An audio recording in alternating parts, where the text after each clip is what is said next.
Every morning, millions of people reach for the same ritual: the comforting smell, the first hot sip, the feeling that the day can finally begin. Coffee has become more than a drink. It is trust in a mug. It is routine. It is comfort. And for many families, the same familiar bag has sat on the kitchen counter for decades without a second thought. But what if the product people trust most is hiding something no label ever warns you about? This is not a story about caffeine. It is not about whether coffee is healthy or unhealthy. In fact, much of the science says moderate coffee consumption can offer benefits. The real story is far more unsettling, because while consumers focus on flavor, roast level, and price, there are invisible contaminants slipping into cups across America, substances most people never think to question. We are talking about pesticide and herbicide residues, including glyphosate and its breakdown chemical AMPA. We are talking about mycotoxins, especially ochratoxin A, a toxic mold compound that can develop when beans are poorly dried or improperly stored. We are talking about acrylamide, a chemical created during roasting itself, classified by the International Agency for Research on Cancer as a Group 2A probable carcinogen. And then there are heavy metals like lead, cadmium, and arsenic, which can be absorbed directly from contaminated soil where coffee is grown. So the question becomes impossible to ignore. If companies know these risks exist, why are customers left in the dark? And more importantly, is the coffee in your kitchen one of the worst offenders? Stay with us, because what comes next may completely change the way you buy your next bag of coffee. 8 brands to reconsider. Number 1. Folgers. Folgers is produced by J.M. Smucker Company, headquartered in Orrville, Ohio, with over $8 billion in annual revenue. It is the best-selling ground coffee brand in the United States by volume. Folgers offers no certified organic variety across its entire product line. The company publicly states a commitment to sustainability, but it holds none of the third-party certifications that would make that verifiable. No USDA organic, no Rainforest Alliance, no fair trade. Without organic certification, conventional growing practices, including the use of glyphosate-based herbicides, synthetic fungicides, and chemical fertilizers, are permitted throughout the supply chain. Momovation's 2024 consumer study flagged conventionally grown pre-ground blends as among the highest risk category for pesticide residue and mycotoxin exposure. Folgers is pre-ground, non-organic, and untested for mold or mycotoxins at the batch level. Number 2. Maxwell House. Maxwell House is now owned by the J.M. Smucker Company, the same Orrville, Ohio conglomerate that owns Folgers, following Kraft Heinz's sale of the brand in 2024. Like Folgers, Maxwell House carries no organic certification and no published third-party testing results for mycotoxins or pesticide residues. Both brands source from overlapping commodity supply chains in Brazil, Colombia, and Vietnam. Commodity-grade coffee is graded on flavor and moisture, not on chemical residue profiles. The Clean Label Project's 2024 to 2025 coffee study found that 35% of tested coffee samples contain detectable pesticide residues. Maxwell House, as a high-volume commodity blend, falls squarely in that untested, unverified category. Number 3. Starbucks Standard House Blends. Starbucks does offer certified organic lines. Its Organic Yukon blend carries USDA organic certification, but the standard Pike Place roast and the core grocery lineup that moves the most volume do not. There is no published, independent third-party testing for mycotoxins on the standard Starbucks roasts. The Clean Label Project tested Starbucks products as part of its 2024 to 2025 coffee study. Without transparent, publicly available batch-level testing for ochratoxin A and pesticide residues on the conventional line, the consumer has no way to verify purity, only the company's own quality claims. Number 4. Dunkin' Grocery Store Coffee. The Dunkin' branded coffee sold in grocery retail is manufactured by J.M. Smucker under a licensing agreement, making it, in practice, the same production infrastructure as Folgers. No organic line, no published mycotoxin testing, no third-party certification for pesticide screening.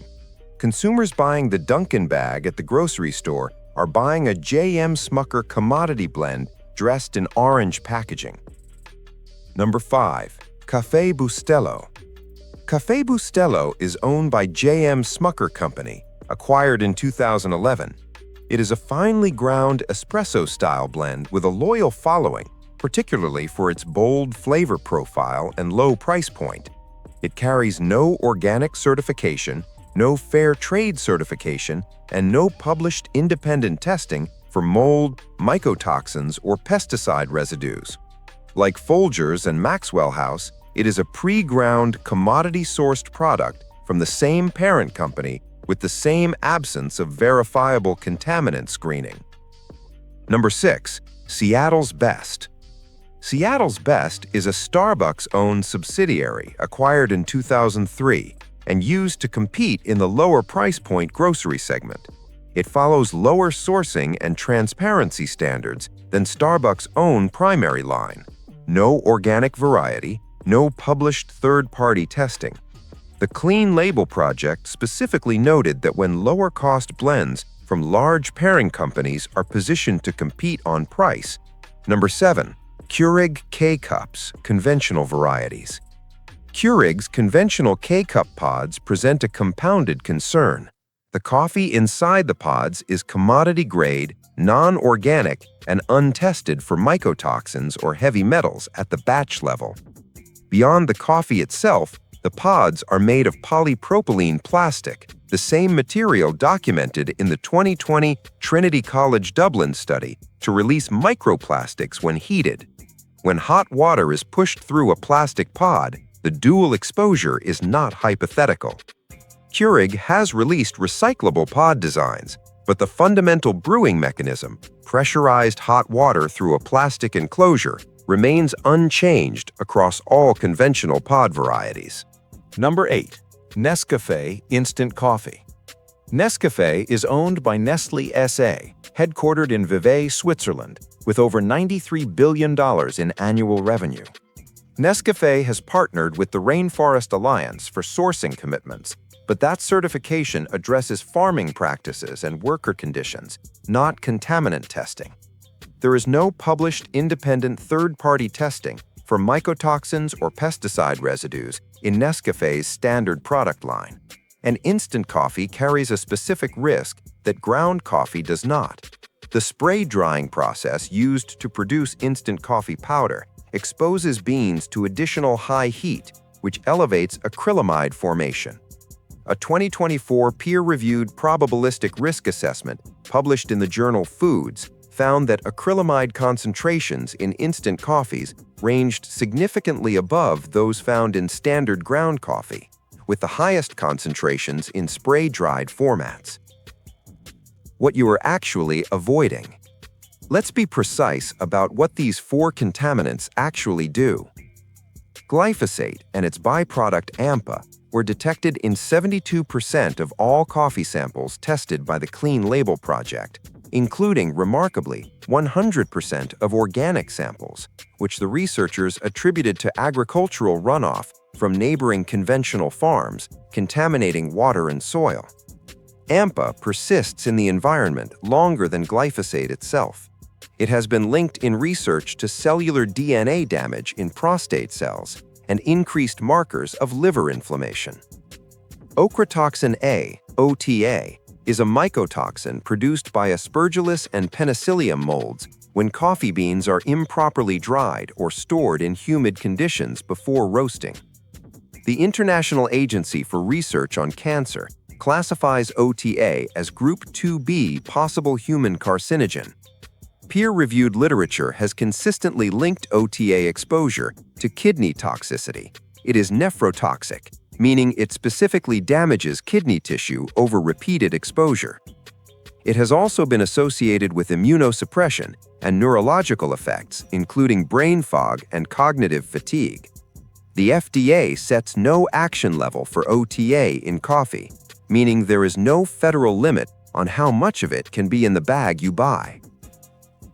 Acrylamide forms during the Maillard reaction when asparagine, a naturally occurring amino acid in coffee, reacts with reducing sugars at temperatures above 250 degrees Fahrenheit. Every roasted coffee contains acrylamide. The question is, how much? The IARC classifies acrylamide as Group 2A, a probable human carcinogen. The EPA also uses the term probable human carcinogen. Acrylamide levels are highest in lighter and medium roasts and measurably lower in dark roasts. Dark roasting degrades acrylamide during prolonged heat exposure. Instant coffee carries the highest average concentrations because spray drying adds a second heat phase. Momovation's FDA-sourced data flagged brands with over 200 parts per billion acrylamide per cup as high concern. The two gold standard brands. Here is what it looks like when a coffee company actually tests what is in the bag. Purity Coffee, based in Greenville, South Carolina, conducts third-party laboratory testing on every single batch for mold, mycotoxins, pesticides, and over 400 contaminants. The results are publicly available on their website. Purity holds USDA Certified Organic, Rainforest Alliance, and Smithsonian Bird-Friendly certifications simultaneously, the most demanding combination of agricultural and environmental certifications in the specialty coffee industry. They source exclusively specialty-grade Arabica beans from regenerative farms in Nicaragua, Honduras, and Colombia at high altitude. Their roasting process is specifically calibrated to maximize chlorogenic acid antioxidant levels, the bioactive compounds in coffee most associated with metabolic and cardiovascular benefits. When Purity tested their coffee against 46 competing brands, their product came back 65% higher in antioxidants on average. The beans are nitrogen flushed in packaging to prevent oxidation between roast and brew. Life Boost Coffee, sourced from single-origin farms in Nicaragua at elevations above 5,700 feet, carries USDA Certified Organic certification and is third-party tested for mycotoxins, heavy metals, pesticides, and over 400 toxins per batch. The beans are shade-grown, hand-picked, spring water washed, and sun-dried, a process that significantly reduces the moisture and temperature conditions during which ochratoxin A forms. Life Boost's specific distinction is its low acidity profile, a pH of 6 or higher, making it the most recommended clean coffee option for people with acid reflux, GERD, or sensitive digestive systems.